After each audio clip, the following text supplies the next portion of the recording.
kas Eestis tippsport elab praegu hästi, kas meil on piisavalt neid sportlasi, kes meid maailmas hästi tutvustavad läbi spordi? Kunagi oleks piisavalt, eks ju, ma nüüd käisin ka Pariisi olümpial ja no parim koht oli meil 4, et ikka tahad, et oleksid kullad ja kõik säraks ilusti.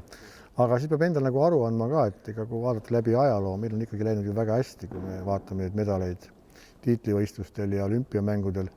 Ja ta käib nagu lainetana, eks meil on need ühel hetkel mingid alad, kui on ees inimesed ja liidrid, siis kõik tahavad, ma mäletan omast ajast ka.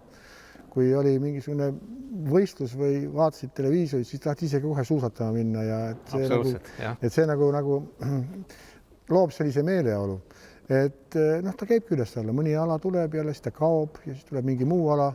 Muidugi kahju on, et sellistel pallimängudel me väga hästi meil ei lähe, kaasatud see jalgpall ja korvpall, kus me olime kunagi tugevad, täna ei ole päris enam see.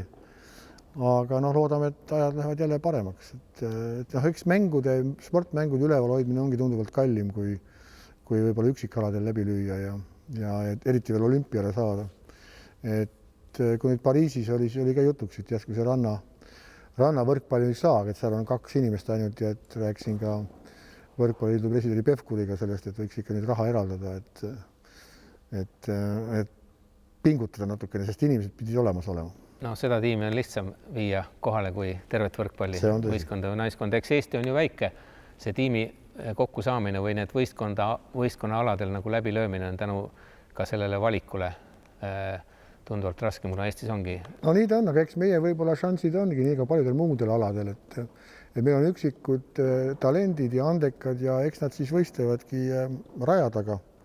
Peaasi, et neil endal meelde jääb, et nad on eestlased ja Eesti sportlased, et ühel hetkel tulevad tagasi. Aga nad toovad ka läbi selle ju meile kuulsust. See nimekiri on juba üsna pikk, kes on siis kuskil mujal võistelnud ja mingite teiste meeskondade eest.